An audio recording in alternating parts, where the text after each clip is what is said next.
This podcast is sponsored by Talkspace. You know when you're really stressed or not feeling so great about your life or about yourself? Talking to someone who understands can really help. But who is that person? How do you find them? Where do you even start? Talkspace. Talkspace makes it easy to get the support you need. With Talkspace, you can go online, answer a few questions about your preferences, and be matched with a therapist. And because you'll meet your therapist online, you don't have to take time off work or arrange childcare. You'll meet on your schedule, wherever you feel most at ease. If you're depressed, stressed, struggling with a relationship, or if you want some counseling for you and your partner, or just need a little extra one-on-one support, Talkspace is here for you. Plus, Talkspace works with most major insurers, and most insured members have a $0 copay. No insurance? No problem. Now get $80 off of your first month with promo code SPACE80 when you go to Talkspace.com. Match with a licensed therapist today at Talkspace.com. Save $80 with code SPACE80 at Talkspace.com. It's the Opperman Report. And now, here is investigator Ed Opperman. Okay, welcome to the Opperman Report. I'm your host, Private Investigator Ed Opperman. You can find me at Opperman Investigations and Digital Forensic Consulting if you just reach out to me through my email, oppermaninvestigations@gmail.com. GoFundMe, we're trying to help out our old friend here, Ted Rubenstein, who his house is being sold out from under him, so we're trying to raise money for him, okay? So there's a respected elder in this field, okay? Help Ted overcome homelessness challenge. You can find that on my Patreon, the link to his GoFundMe. Okay, our show today.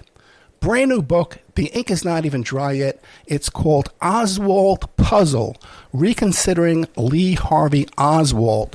It's co-authored by Larry Joe Hancock. You can find him at his WordPress blog. I can say that, WordPress blog, at larryhancock.wordpress.com. Guys have written many, many books that seem to cover the topics that we love to talk about here on the Opperman Report. Another one is Tipping Point, the conspiracy that murdered President John Kennedy. Another one is Creating Chaos, Covert Political Warfare from Truman to Putin. And Someone Would Have Talked, all by Larry Hancock. Mr. Larry Joe Hancock, are you there? It's great to be here. Yes, I am. Hey, thank you so much. Before we get into all this stuff here, the Oswald Puzzle, that's what it is again? Yeah, the Oswald Puzzle, Reconsidering Lee Harvey Oswald. Tell us about yourself. Who is Larry Joe Hancock?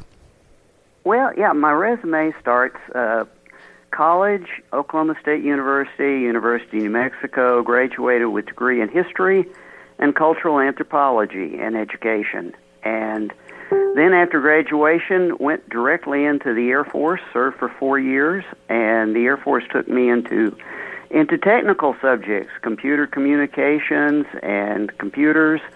And after that, for some 35 years, I pursued a career totally different from what I had gone to college in communications, computers, all the way through doing technical training up to finally last 2 jobs as director of marketing with Hayes Microcomputer and Zoom Technologies.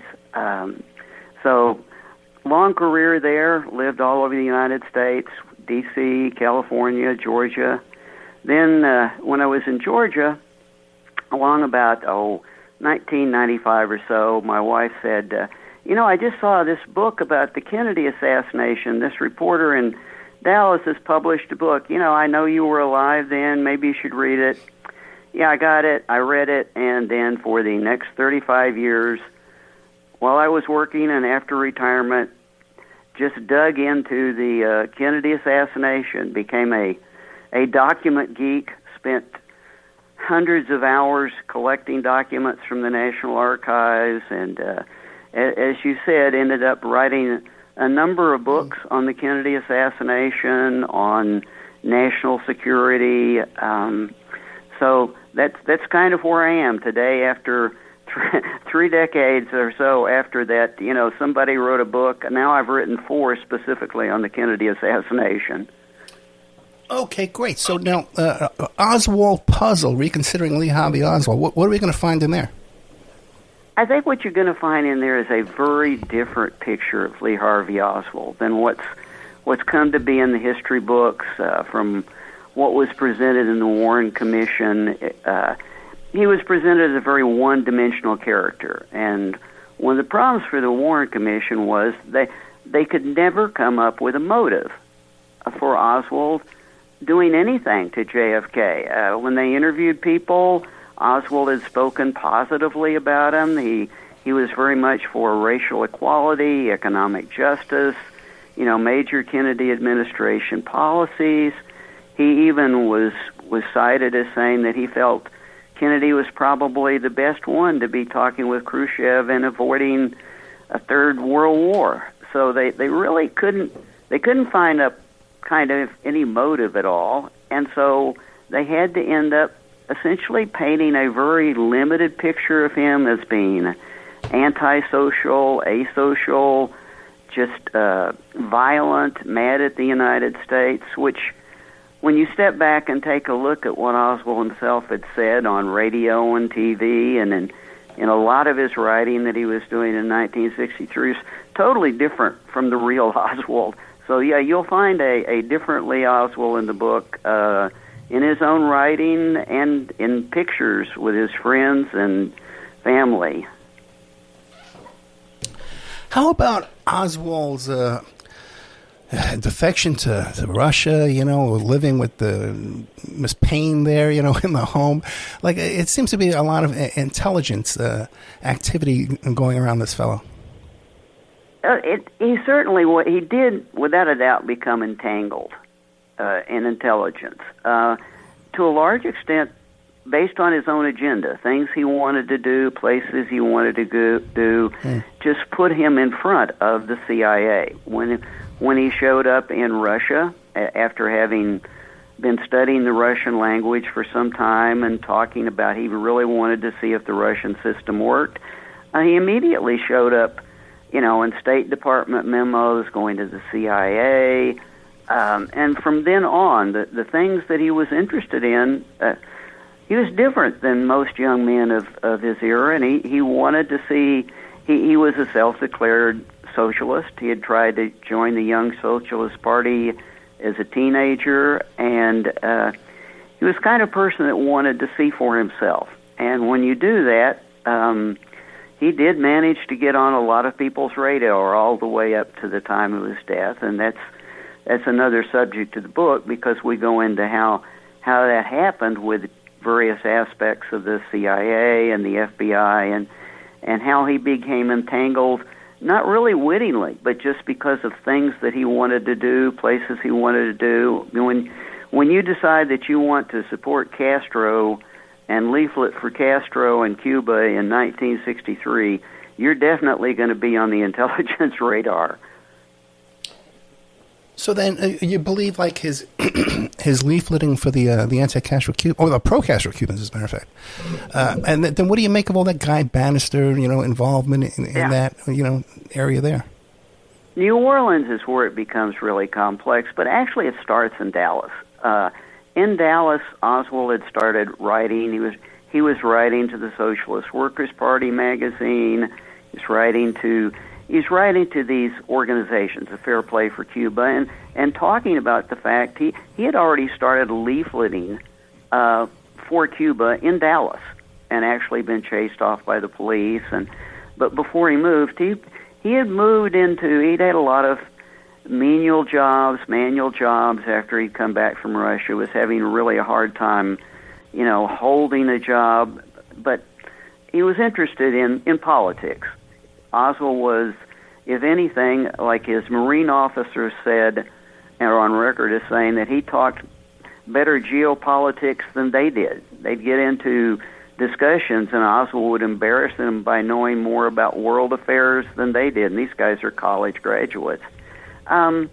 So bottom line, by the time he gets to New Orleans, he's decided to move to activism. He's been writing monographs and papers about the U.S. compared to the Soviet Union and the problems with the Soviet Union. He thinks Castro and that socialism in Cuba might be the right thing. So he's interested in that, but he's kind of like walking a fine line. He's interested in acting against the anti-Castro Cubans because he's pro-Castro, but he's also interested in protesting for Cuba. And after a few weeks there, that's what he ends up doing. He touches base with the anti-Castro Cubans. They're suspicious of him and actually assign people to meet him and represent themselves as being pro-Castro to find out what Oswald is really like. And they communicate with their headquarters in Miami and with the CIA about this guy. And a couple of weeks later, he's on the street leafleting for Castro. So it gets to be very convoluted. Oswald was one of those guys who crossed a lot of lines. But what we know, according to what he was writing and according to his wife, by the summer of 1963, he had committed himself to getting to Cuba and seeing what socialism was like. He had been in Russia. He'd seen that. He didn't like it. So he wanted to get to Cuba, see what it was like, and participate. He had talked about participating in the Cuban Revolution all the way back in the Marines. His buddies testified to that he's interested all the way back to 1959 in what Castro was doing. So no big surprise there, but it gets complex in New Orleans. And after New Orleans, he even talked to his wife about, I got to get to Cuba. I got to get involved in this. And if, maybe I should hijack an aircraft. Maybe you want to help me hijack a plane, because that was starting to be a big deal then. I'm sorry, Mr. Hancock. He had a wife before he went to Cuba? Before he went to Russia? No, he married in Russia. Yeah.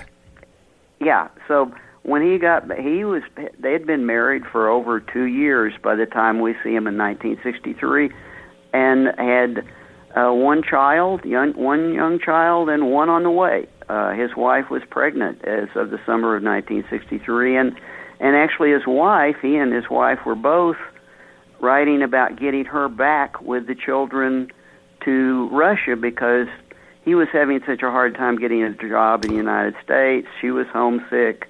But yeah, he was married with a family in the summer so you're saying that after he went to Russia, he met and married Marina, came back here, then they were talking about hijacking a plane to go back to Russia. Right. Okay, I'm sorry. and she says, you're nuts. That's not going to work. Yeah.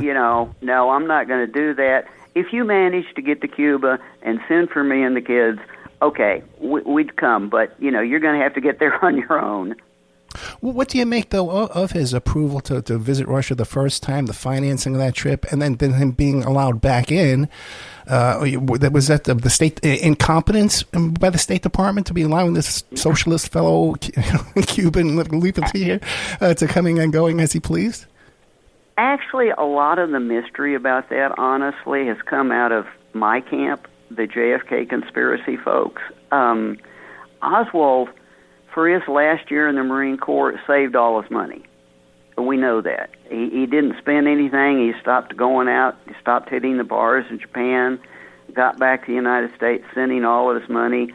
The only money he spent on a couple of occasions, he gave donations to his mother, who had been injured in a work accident. He had plenty of money. Oswald was he was always a cheapskate. He would spend money on what he wanted, but if Marina wanted a dishwasher, it was not likely she was going to get it. So he had the money to do it. We can trace that. He went by train, the cheapest way to get into Russia, and it basically surprised the Russians. He just went in on a tourist visa, and actually when he told his tourist guide that he wanted to become a Russian citizen, they were, and we know a lot of this through one of his best friends in Russia, Ernst Hitovitz, who has written about and really had a long-standing relationship with Oswald in Russia. The Russians didn't know what to do about him, and now that we saw a lot of the Russian internal communications, when Oswald met with its first Russian official once inside the country, they told him there was no way he was going to stay. As a matter of fact, they told him they had a train ticket already bought, and he needed to be leave by a certain date. They did not want him, and he continued to be like a problem for the Russians. It's kind of like they didn't know what to do with him, really. But he did manage to convince him to stay, rather dramatically, by actually slitting his his wrist, and he stayed long enough. He was in a factory job, dated a lot of women, proposed to a couple of women, finally proposed to Marina and got married, had a child. But it was not easy for them to get back. Now that we can see all the documentation, the State Department did not want him back, and they really made it difficult for him to get back for over a year. He had to actually travel to Moscow against Soviet regulations, and you can see the one thing you can say about Oswald, though, is he never officially defected. He was always a U.S. citizen, legally there on a visa that allowed travel to the Soviet Union. And so in the end, basically, he wore the State Department down, and they had no reason not to allow him to come back, no matter. This podcast is sponsored by Talkspace. You know when you're really stressed or not feeling so great about your life or about yourself? Talking to someone who understands can really help. But who is that person? How do you find them? Where do you even start? Talkspace. Talkspace makes it easy to get the support you need. With Talkspace, you can go online, answer a few questions about your preferences, and be matched with a therapist. And because you'll meet your therapist online, you don't have to take time off work or arrange childcare. You'll meet on your schedule, wherever you feel most at ease. If you're depressed, stressed, struggling with a relationship, or if you want some counseling for you and your partner, or just need a little extra one-on-one support, Talkspace is here for you. Plus, Talkspace works with most major insurers, and most insured members have a $0 copay. No insurance? No problem. Now get $80 off of your first month with promo code SPACE80 when you go to Talkspace.com. Match with a licensed therapist today at Talkspace.com. Save $80 with code SPACE80 at Talkspace.com. How difficult they'd made it for him. Well, then what about then on that day, on November 22nd, when here's this fellow who defected to Moscow and comes back, and he's working in this building that's en route of the presidential assassination. That was just incompetence? Well, again, there's a long story that we deal in the book there. Oswald had been on the radar. The FBI, the CIA. Again, legally speaking, the CIA had even informed the FBI that he'd been in Mexico City. He'd been trying to get to Cuba. But the thing is, Oswald never made any threats against JFK. He had never, you don't get reported to the Secret Service unless they're at that point in time, certainly, unless there's some kind of a threat, and there wasn't. If anything, it was just the opposite. So the FBI had no reason to report him. He's an American citizen. The CIA has him in its files, and by the way, we make a case in the book that the CIA was actively already using Oswald unwittingly. They had started using him in propaganda activities as early as August of 1963, and there were probably at least 3 different operations involving counterintelligence and propaganda that were already going on around Oswald because of what he had done that he was not aware of. Interestingly enough, he almost got it right, though, when he was taken into custody in Dallas. Basically, he said, I'm a patsy, and they just arrested me because I was in Russia. And that's pretty much the real case of why he got arrested. He worked in the building. He'd been in Russia. He's like your usual, who do you get? Your usual suspects. He's the guy. But that was not what he thought was going on November 22nd. Okay, couple of things. Now, you said that the CIA was using Oswald. Can you describe to us what they were using him for? And was he being paid for this, or he was an unwitting dupe? Totally unwitting. The first thing, he had become CIA counterintelligence special investigations group. The people that do mole hunting under James Angleton had opened a file for him after he was in Russia. Actually, they didn't open it for a year after he was in Russia. And it's pretty clear when we trace that through the period that counterintelligence, for example, Angleton's group, the group that should have been informed all about Oswald and what was going on with him in Russia was the Russia division. They did not even get informed. Counterintelligence compartmentalized this entirely within the CIA And that's something we see through 63. One group of the CIA, whether it's counterintelligence or later in 63, Cuban operations, withholding information from Oswald from other groups inside the CIA, which is one strict clue that somebody is using them for their own purposes, totally unwittingly. And even CIA employees have acknowledged that the way that information is being compartmentalized in 1963 indicates there's something going on with him operationally, and that the first thing we know about for sure was a propaganda campaign that started in August with the CIA surrogate group, the Cuban Student Directorate, who they were paying to do propaganda, and the DRE was preparing materials and sending letters. They were already writing to Oswald about a terrible example of how Castro in Cuba could corrupt a poor, naive American Marine to following the Cuban Revolution. That was already going on in August. Now, you mentioned that when they picked up Oswald, it was because he was a fellow that had visited Russia. So it's your conclusion that he had absolutely no involvement or even foreknowledge of the assassination attempt that day, November 22nd? Well, let me parse that out just a little bit. One of the reasons that he got focused on and arrested was that he had left the schoolbook depository after the assassination. Now, some other employees had also that worked for the book companies and everything, but he stood out because he wasn't hanging around and he wasn't there to be taken in and questioned as a lot of the employees were. So that made him immediately, we've got to find this fellow, we've got to find out what's going on with him. So that made him an immediate suspect. And when they did locate him and arrest him in a theater, he protested being arrested. When he's taken into custody, you can tell he's been punched around a little bit because in that same area, a police officer had been killed. And so that factored in the equation, sort of like this guy is on the run.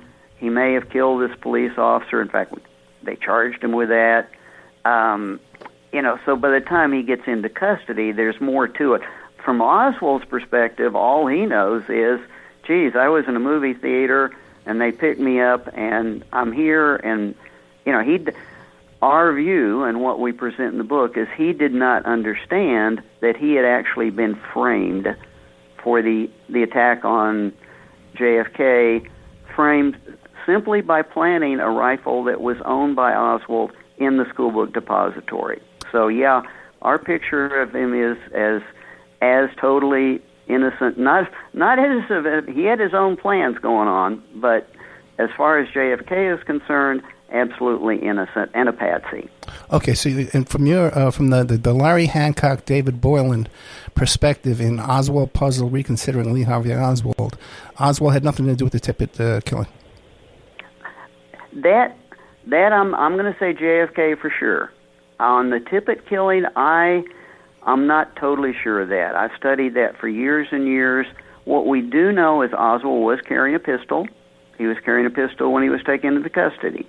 We do know, and we detail the fact that Oswald had become aware that something was going on that he didn't expect to happen that afternoon. After he had left the schoolbook depository, certain things were going to happen because there was a plan in play with him, as he had been told by actually anti-Castro Cubans who were masquerading as pro-Castro Cubans and had been since New Orleans, that they were going to fly him out of Dallas to Cuba. This was his moment. They'd finally set it up. They'd taken him to an airport, Redbird Airport. He had witnessed them renting an airplane for that flight. He thought that's what was going to happen. But when he heard on the cab, from the cab driver, that JFK had been killed, he became quickly suspicious that something might be going on. So I could not swear that he did not, when he was confronted by a policeman, I don't know. I literally don't know. Could he have acted in self-defense? Maybe. I don't think he did it intentionally, if he did. But that's an open issue for me. I have to be very clear about what we know as fact, what we speculate about, and what we don't know. I got you. Okay. So then it's your conclusion, once again, in Oswald Puzzle, that it was this rogue band of Cubans who supplied him with this rifle and had him planted in the building? Yeah, but it's not nearly that simple. Okay. Basically, what we do is, in the book Tipping Point, I trace back a conspiracy that starts at the highest levels.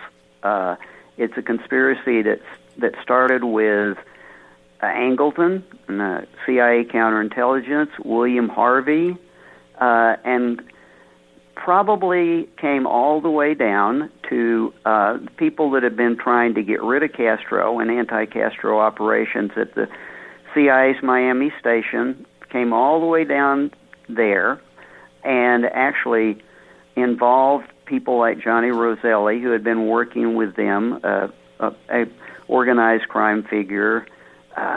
Gets complex, but the bottom line is the people who did the act in Dallas were well-trained and experienced paramilitary specialists who had been working for over 3 years on projects to infiltrate Cuba, to assassinate Castro, basically against the Castro regime with their officers. And their officers were very committed to this. It goes all the way back to the Bay of Pigs and the Cuba Operation Project. 40. Some of these people had been, David Morales, right, another CIA officer, had been the trainer for the Operation 40 people. Yeah, I've become very good friends with his son, Ricardo, who has a book coming out, by the way.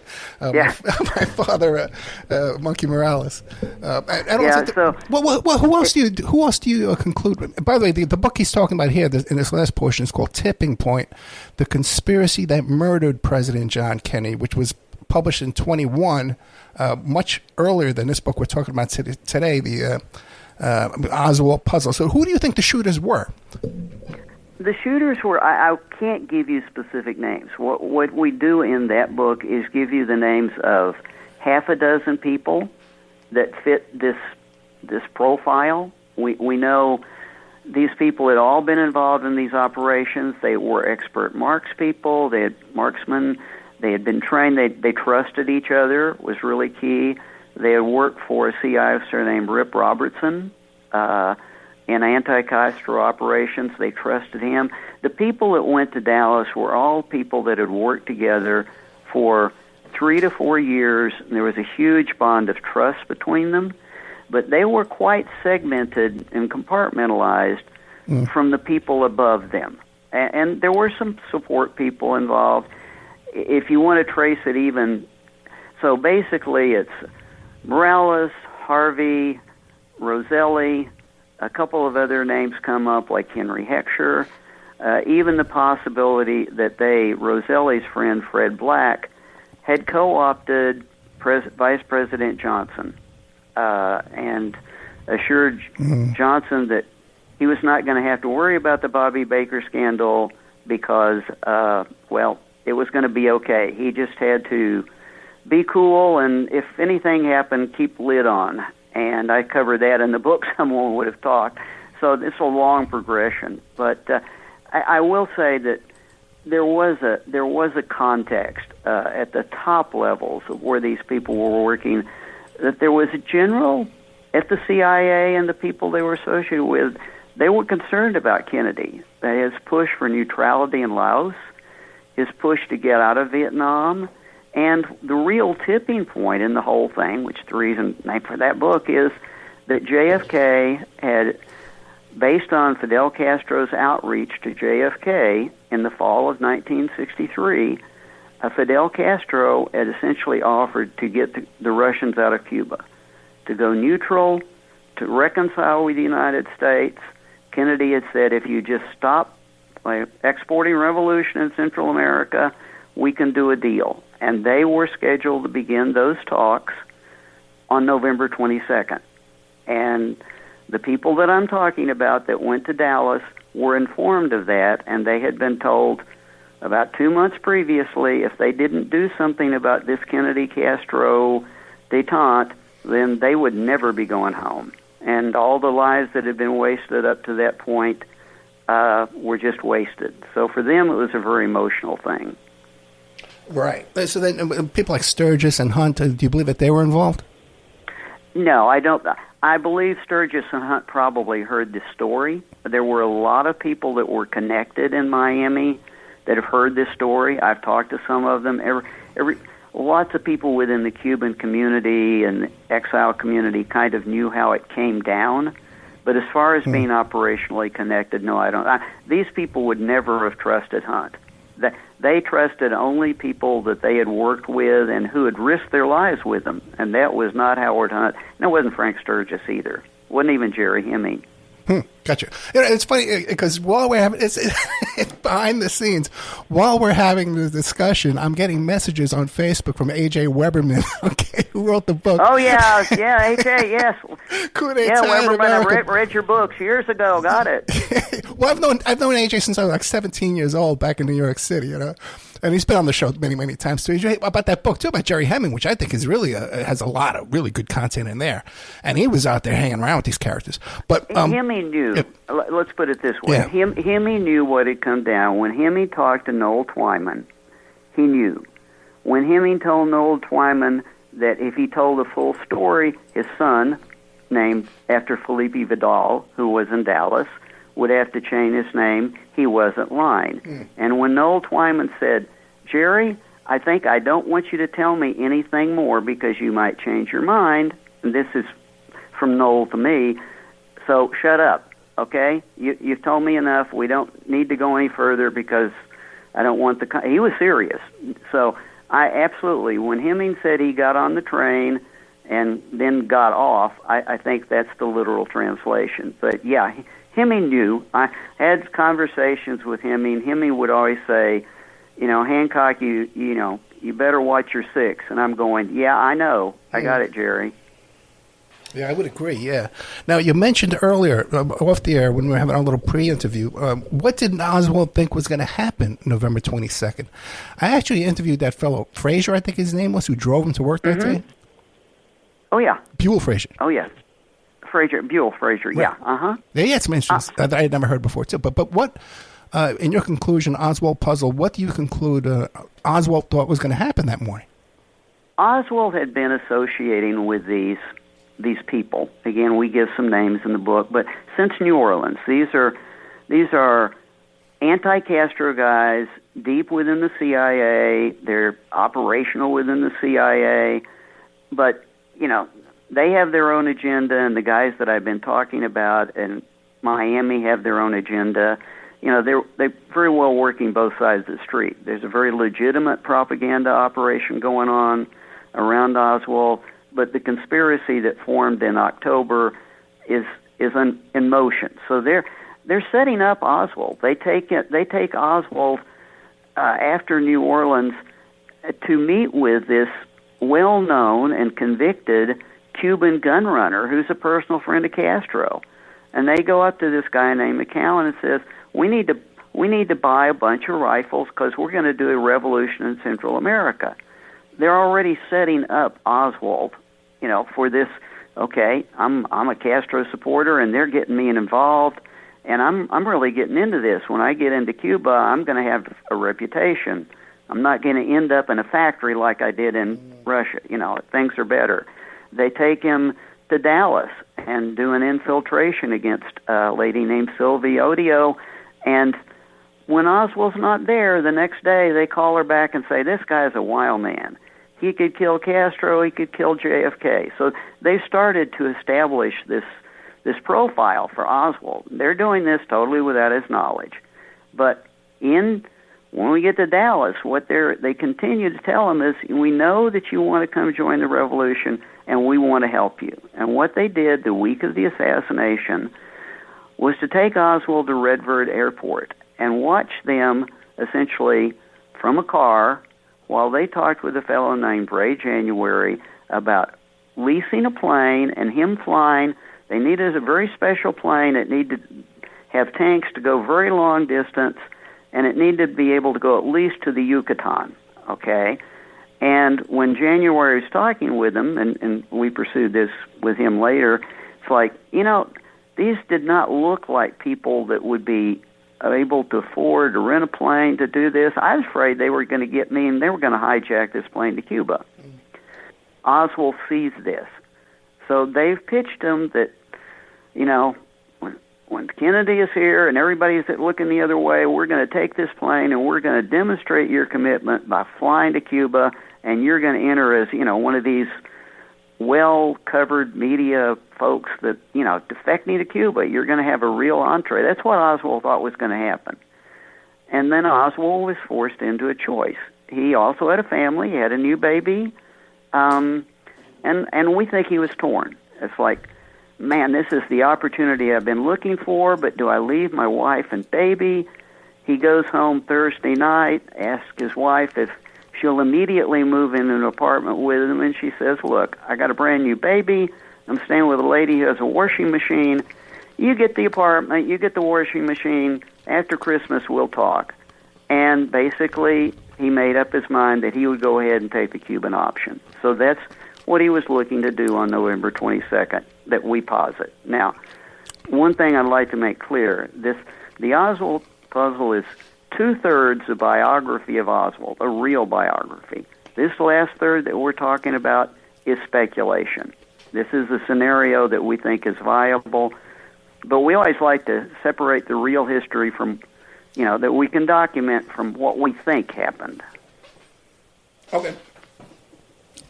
How does he wind up with Ruth Paine as a landlord? Oh, with Ruth Paine. Ruth Paine, when they had moved back to Dallas from Russia, he reconnected with his family a bit, and his brother and his mother. They got an apartment. He was having real trouble. The first thing he did when he got back to Dallas was he thought he might be able to get a job as a translator, a Russian translator, and actually he reached out, contacted a guy who gave him a letter of introduction, but there were no jobs like that around. Oswald basically had a baby and a wife to support, so he started getting very manual jobs, kind of like he'd had in Russia. And he didn't like that, but he started getting them.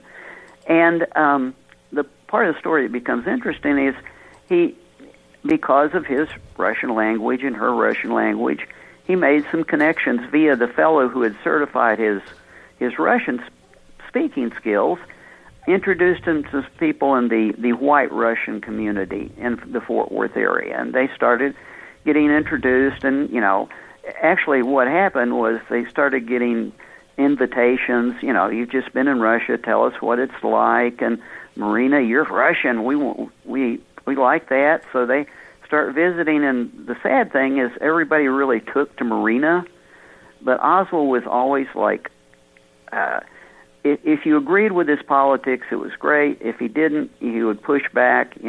Kind of one of his friends referred to him as a proto-hippie. It's kind of like he can be really good if he agreed with you, and if he didn't, he would not hesitate to argue at all with you. And that kind of put them off because, these are white Russians. These are Russian expats. So they got along a lot better with Marina. And as part of this process, he eventually got invited to parties with Ruth Paine, who spoke Russian, who taught Russian, and Ruth became very enamored with Marina. Now, along their way, there's another character that shows up named George de Mohrenschildt, right, which we talk a lot about. George shows up, and George is very open about this. George, for all of his career, he's been very much a self-promoter. He writes people, he makes contacts, he markets his skills. He's a cousin to Jackie Kennedy. He's even written to the Kennedys. But he's also a source for CIA domestic operations.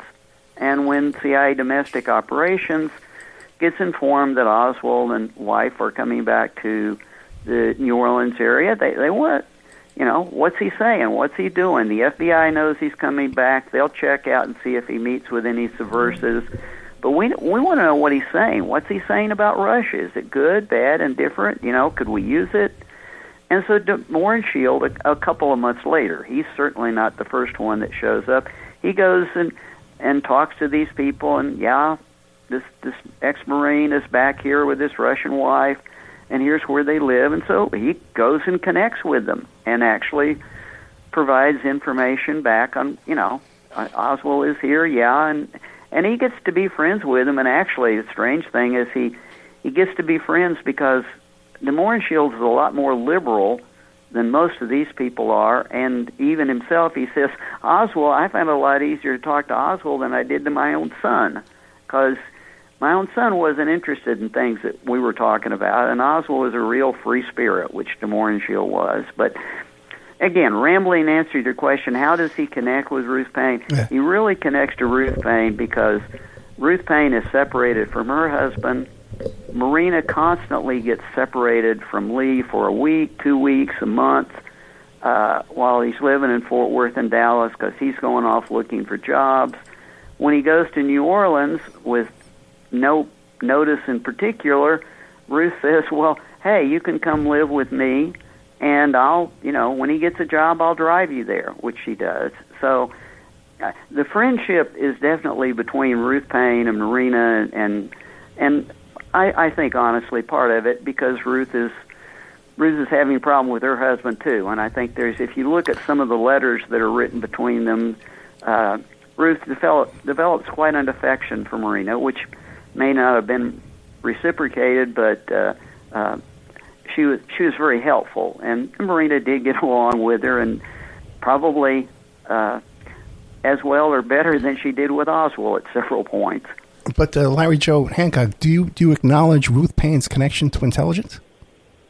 I think that Ruth Paine very well may have been a source for the FBI. I think there's a good indication of that. We even have some correspondence that Hoover himself wrote that suggests that she may have been in the same managing her information and managing their connection may have been the same problem that they had with managing the fact that Jack Ruby had been a source for the FBI and actually considered as a provisional criminal informant. So, I do think there may well have been an FBI. It makes perfect sense. Well, there's a great film out by Max Good called JFK Assassination Witness Ruth Paine, and I interviewed Max Good. And in fact, I'm going to be replaying that interview. You've inspired me, Mr. Hancock, to replay that interview this week. I'm sitting around, thinking, what am I going to do? And here you come along. She was in, I forget where it was. It was like Nicaragua or something like that. She was up to a lot of stuff, and he has her on film recently, making admissions and looking all guilty and staring down at the floor. Oh, there's a lot of interesting stuff in that film. But back to November 22nd, what was Oswald's role that day, and who put him up to it? These Cubans put him up to bring a rifle into the building? No, he did not bring a rifle into the building. Okay. What Oswald thought was really going to happen is, I'm going to go to work, I'm going to leave work, probably at lunchtime, when everybody is out looking at JFK and the motorcade and all this stuff is going on. I'm gonna go. I've been told to go to the Texas Theater, meet a contact there. I'll just take a bus there, and then they'll take me out to the airport, and we'll be on our way to Cuba. He has no idea a rifle has been planted. In fact, you can tell that. I mean, in all the conversations he's having after he's arrested, he has no idea how much trouble he's in. He's only starting to have an idea by Sunday morning when he's killed. They never show him the rifle. They never go, is this your rifle? It's like they've got the rifle in hand. They never show him the rifle or question him about the rifle. They never talk to him about the bag that they've taken in evidence.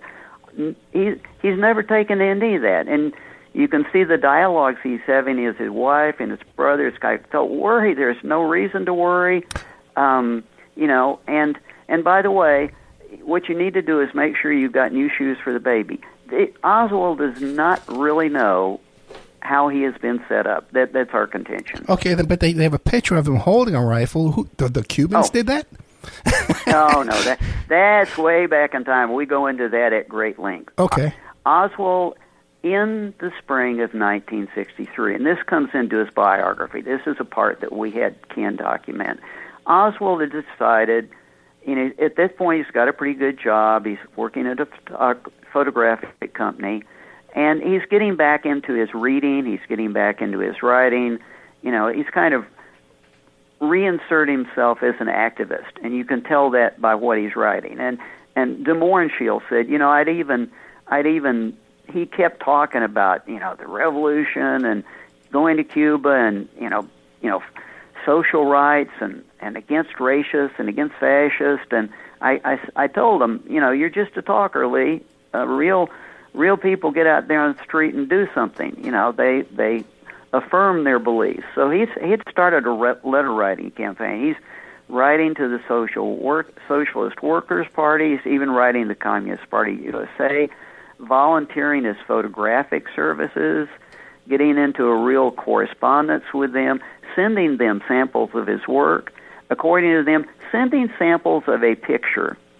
And the picture you're talking about, holding a rifle and a pistol and both of their newspapers at the same time.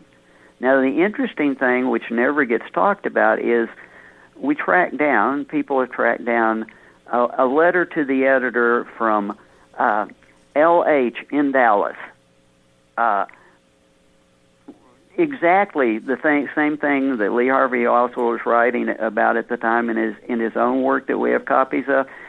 He had his first letter published in one of their magazines that he's holding in that picture, and he got all like, wow, I'm on my way. I'm really getting into this.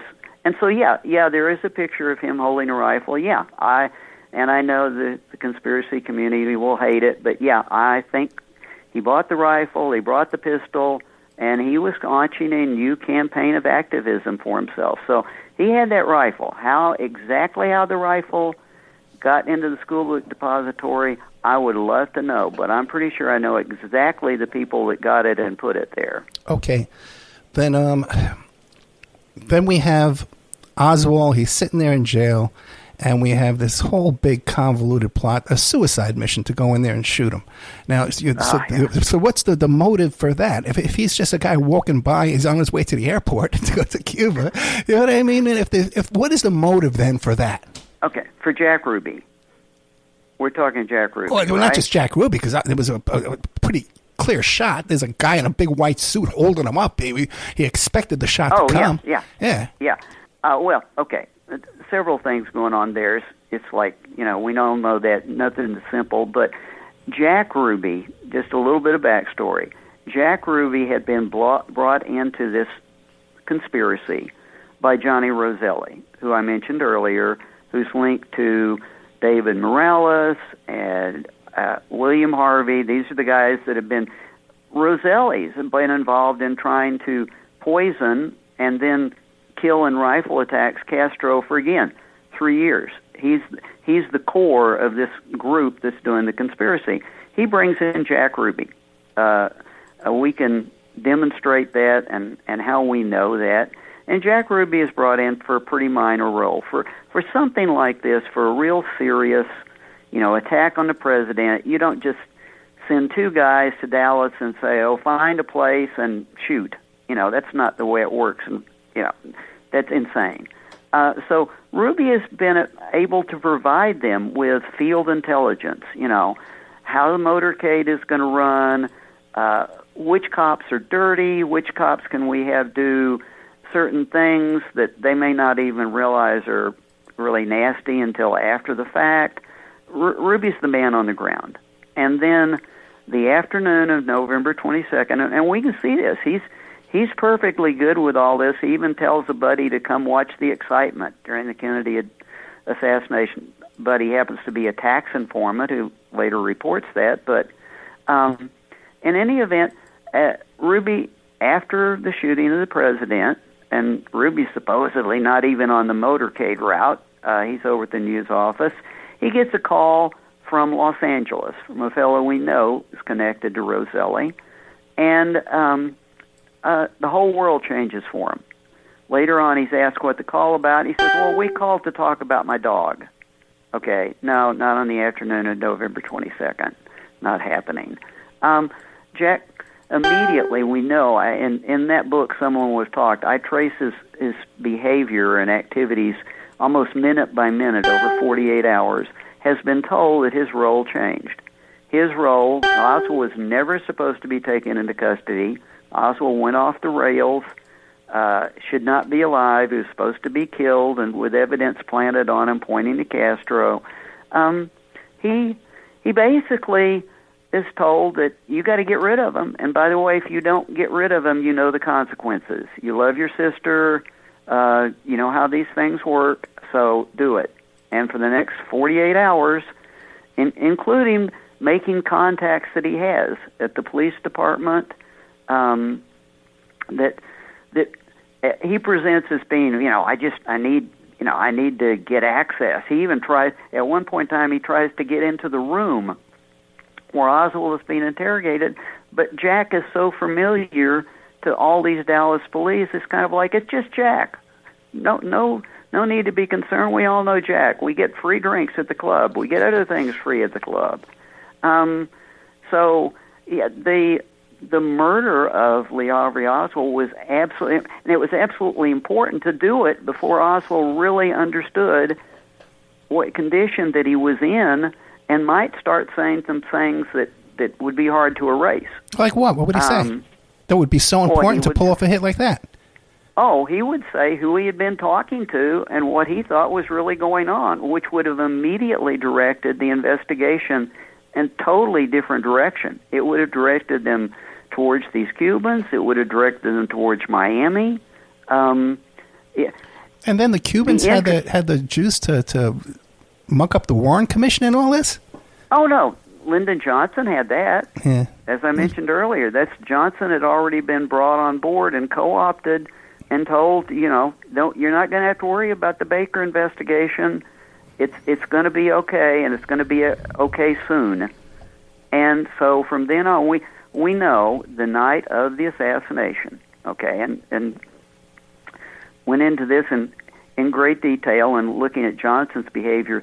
The night of the assassination, he has his aide, who's been involved with the trip to Dallas, Cliff Carter, calling Dallas, calls the police chief, calls the attorney general of the state of Texas, and essentially Carter tells them there will be no charges against anyone other than Lee Harvey Oswald. And by the way, they already had conspiracy charges drawn up, and they tore those up after that call. And the investigation will be totally of Lee Harvey Oswald, nobody else. Did Johnson have foreknowledge? Did he know before the assassination? Oh, because look at all the autopsies, man, all this stuff. Oh, Johnson absolutely had. Johnson, let's put it this way, as again the way he thinks. Johnson has been told by people that he knows are connected. Let's put it that. These have been people that he actually met with in the Bobby Baker scandal. These are people that in the hearings that are coming up within 2 weeks, supposedly in November, if they testify, Johnson is going to be out of office because they are going to be able to tell him the dirt. And they've even been in his office, and they're on the record of having met with him with Bobby Baker and basically influence peddling. And he knows JFK wants to get rid of him anyway. He's already accepted the fact that he's not going to be on the ticket. It's all over for Johnson unless he plays ball. Do they have to tell him any details? They don't have to tell him any details. These people are connected. This Fred Black lives a block away from Johnson. What did he tell him in person? I don't know. But I know what he was in position to tell him and the threat he was in position to make. So Johnson, now I don't think he knew that. He wouldn't have been asking the head of the FBI, were they shooting at me too, if he really knew all the details. But he knew enough to make it go the direction it needed to go. And from then on, from hours after the assassination, Johnson took control and made sure that there was no real investigation. Because there were people from the very beginning. Robert Kennedy's first call that afternoon was to the head of the CIA and then to his friend who was working with the anti-Castro Cubans in a new project, and basically he asked both of them. He asked the director, was the CIA behind this, which, Dobby's pretty naive to ask that, but he knew where to look. And as a matter of fact, even the CIA itself, we now know the CIA within a matter of weeks was investigating these very same people that we think of as suspects internally. We've seen the documents that ordered it. We've seen the people that asked. We've even seen the questions they asked. The report that they were supposed to prepare as to Cuban and anti-Castro involvement disappeared. So this thing kicked into progress very quickly because Johnson, when Cliff Carter called somebody and said, this is what the president wants, you've always got to be scared of a call that says this is what the president wants, because people do it. And that's all it took. He made sure that the Bethesda autopsy went the way that it went. He called Earl Warren into the office and talked about a nuclear war.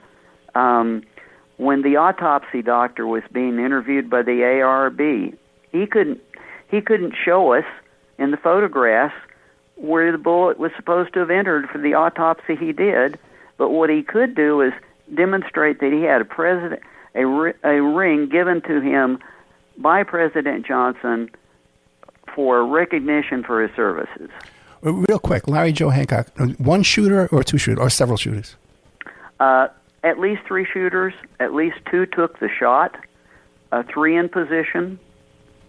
So definitely, and by the way, another part of the story is the people who were doing the shooting, that this is to be framed on Oswald and Castro.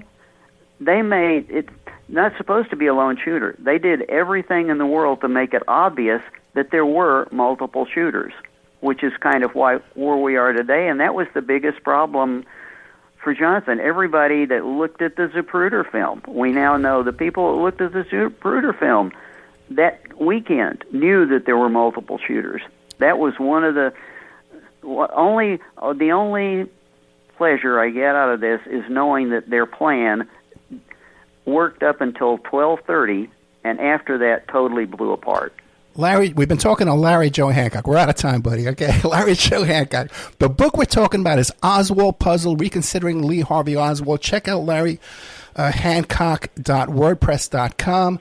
The other books we've been talking about today is Tipping Point, The Conspiracy That Murdered President John Kennedy. Another one is Creating Chaos, Covert Political Warfare from Truman to Putin, and also to Someone Would Have Talked. So Larry Hancock, real quick, we only got a couple of minutes. How is this book being received out there in this community, which is so critical and so everybody hates each other? How are you surviving this? Absolutely.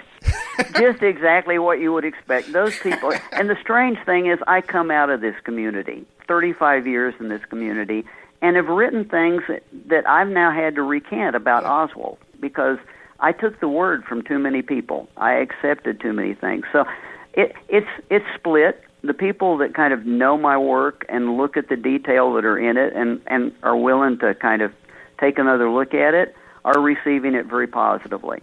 Those people that are going to stay with either the Warren Commission story or the classic Oswald story don't like it at all.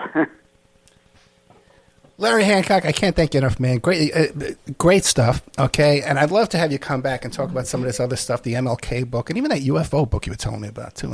Oh, sure, anytime. Happy to do it. No, thank you so much. And thank you so much, again, for last second, accommodating my schedule, too. I really appreciate that kind of thing. Once again, the book we're talking about is Oswald Puzzle, Reconsidering Lee Harvey Oswald. The ink is not dry, January 14, 2025. So check it out. You can pick it up right now on Amazon. 4.5-star reviews so far. Thank you so much, my friend. Bye. Good night.